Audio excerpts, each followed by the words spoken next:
My name is Seth Kweku Bani, and today I'm going to show you how to design this.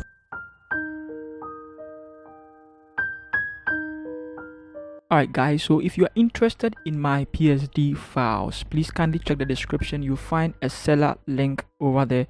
Click on it and then make that purchase. So let's jump straight into today's tutorial. Alright guys, so let's start with today's tutorial. Okay, and so we are going to create this particular test, the 3D test at the background as Easter. And so let's jump into Cinema 4D, and I believe you've already installed it. If you haven't done so, kindly go to my video section, and then you'll find a video that will help you to download it and then install it as well. But once you have that sorted out, I want us to go here. I want you to right click it and hold it.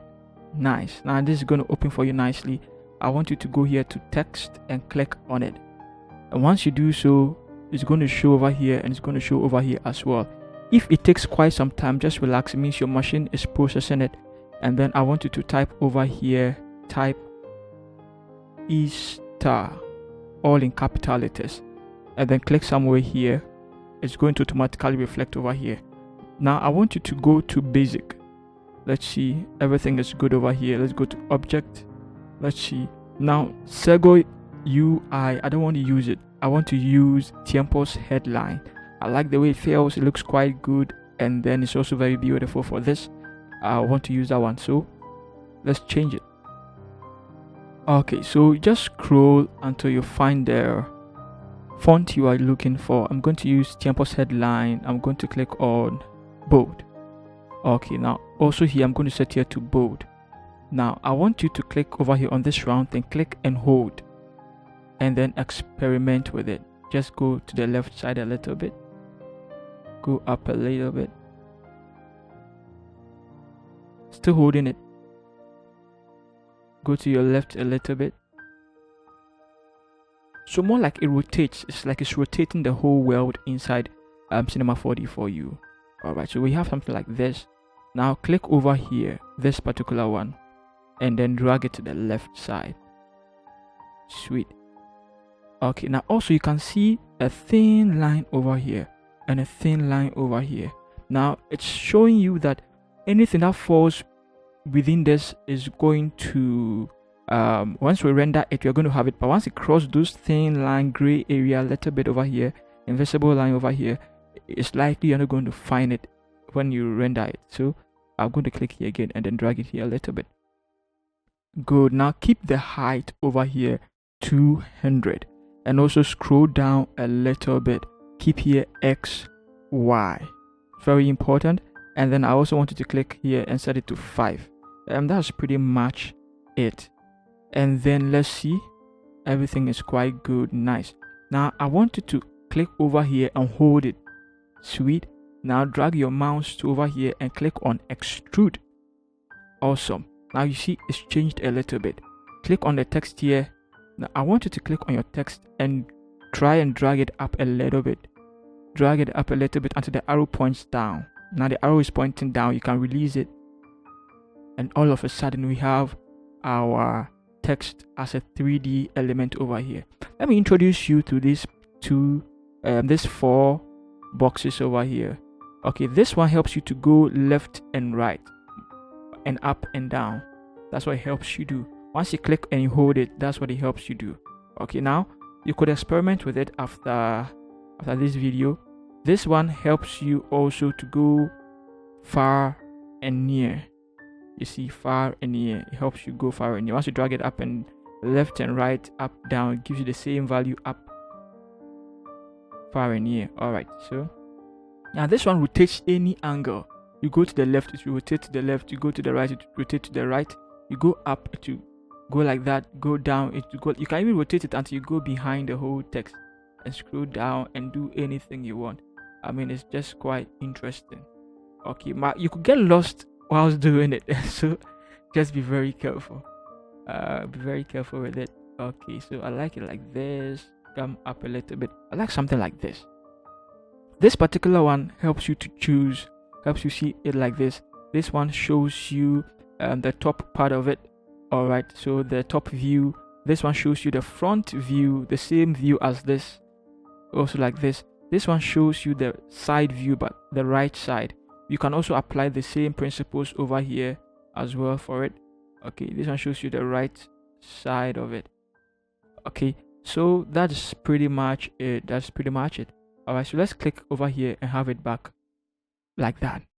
Sweet. So I want us to, let's rotate it a little bit like that, like that, like that, like that. It will take practice for you to get it. Okay. Now I want to extrude it a little bit more, so I'll click here on the extrude. Then I'll come here to basic. Let me see. Come here, let me see. All right, so I'll come to movement. I'll go all the way here and click on the arrow up. Once I keep clicking it, it keeps going up. So you see, you can extrude it until you get the size that you want. Great. So I think maybe around 80 something is good. You could go as far as you want it. Nice. Now we have it like this. I want us to click back here again and rotate it to the front part of it. Sweet. Let's go to curbs. Let's set here to fillet curb. Let's see. Let's come here. Okay, let's choose engrave. Let's stick with engrave. What do you think? I think we should stick with engrave. Engrave gives it a very nice effect. So I'll stick with engrave. Okay, now I'm going to select the two of them. So I'm going to drag here, right click here, drag it, and then select the two of them like that. Control C and Control V. All right, so let's click here to close this one. Now over here, I want you to click over here and then rotate it again like that. Okay. Now click on the text. Let's see, everything is still the same. Click on the extrude, and then I want us to go to object. Let's reduce it to 20. Awesome.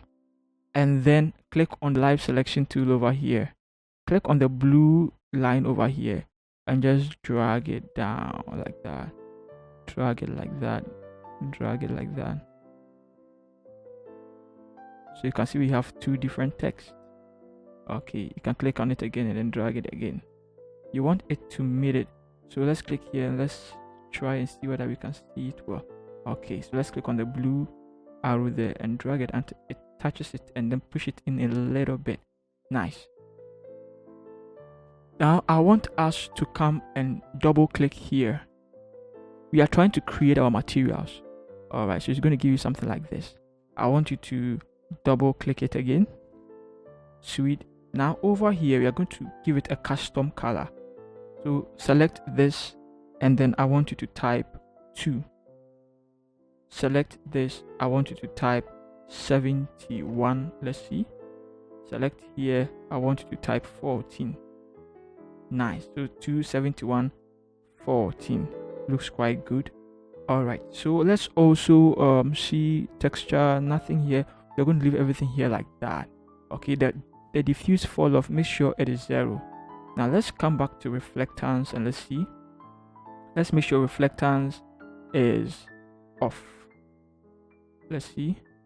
No, we don't want it to be bad like that. We need a little reflectance in there. So click on the reflectance like this, and then the global reflection, I want you to set it to 100%. The specular brightness, set it to 100% also. And then let's see, let's come here, the width, set it to 50%, and then the fall off, set it to 0, and then set everything here to 0. The specular strength, set it to 20, and then the bump strength, set it to 100%, and then that's it. That is pretty much it. Click cancel over here, and I want you to drag it and release it on the first one. So you can see it's changed the color here. It's represented it over here as well. That is good. Now double click it again to create another material. Now this material, I want you to double click it. Now I want you to go to color. Click here and then push it over here, and also this side push it over here to white. Okay, click on OK, and then let's click over here at luminance, and then let's boost it over here. Let's boost the value here down. That's the brightness here to 49%, and click on cancel over here. Now let's drag it and then let's release it on the one beneath it like that. Great. So now you can see, you can click over here and then still rotate it and see how it looks like. That is great. That is great. That is great. In fact, I want us to extrude it a little bit more. So let's click over here on the extrude, and then over here let's set it to 50. Awesome. Let's rotate it again, and then let's click over here and move it in a little bit, just a little bit. Sweet. Let's rotate it again and let's see how it looks like. Awesome. Now let's click here and let's drag it to the left side, and then let's click here and then let's drag it like that. Let's click here and let's drag it here. Let's click here and then let's see. You want it to be flat like that. Now you can see here is outside the line, the box I told you about. So let's drag it here to make sure everything is inside. Alright, so I like this so far. But I want us to do one more thing. I want us to go here to file, go to merge. Okay, now I am going to leave set Bunny Lightroom over here. I'm going to leave it in the description. So once you go to the merge, the file and the merge, go and look for it and click on it. Okay, it's a light I have created. It's called Lightroom. It's almost like creating a room and putting lights in the studio, and then trying to brighten your text up. Okay, so that's it. I've already created it already, so you don't need to do so. And so why now you have it, let's see, without it,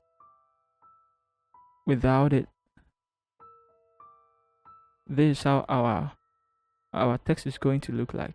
So boring, right? But let's bring it in there.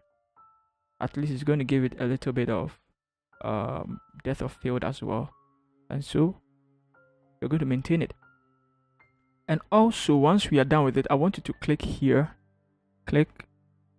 and then I want you to go here to effect, go and look for ambient occlusion, click on effect, go to global illumination, and leave it like that. Now the output, let's look at it. I am setting my output to 1280 and then 720. That's what I want. I can lock the ratio, and then that's pretty much it. That's it. Also, I'll go to save here, and then I'll click on save here. I'll click over here and choose where I want to save my work. Click on save. I'll just call it Easter2. Okay, I also want it to be in PNG so that there will be no background, so I'll click on PNG. Because I don't want there to be any background, I'll click on alpha channel. Alright, alpha channel, and then also set here to 8-bit as well, because we are also going to Photoshop and set it to 8-bit over there, and so 8-bit here. And that is pretty much it. Click over here, cancel it like that, and then we have it like that. This is exciting. So once you are done with it, just click here on render, and then it will do the magic trick for us. Now it's going to render fast depending on your machine, it's going to render slow also depending on your machine, and so you want to give it a bit of time.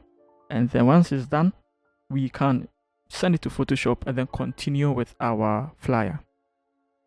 Alright guys, so it's done. I want you to go here to file, I want you to go to save as, and then change it over here to PNG, and then click on OK. It's going to show us where we want it to save. You could also save it. It's already saved though, but then you could also click here and then click on save to show you It's already exists. Okay, so you could still click on it and then to save it for you, and then you click on this, and then perhaps you can close it, and then let's go and see how it looks like.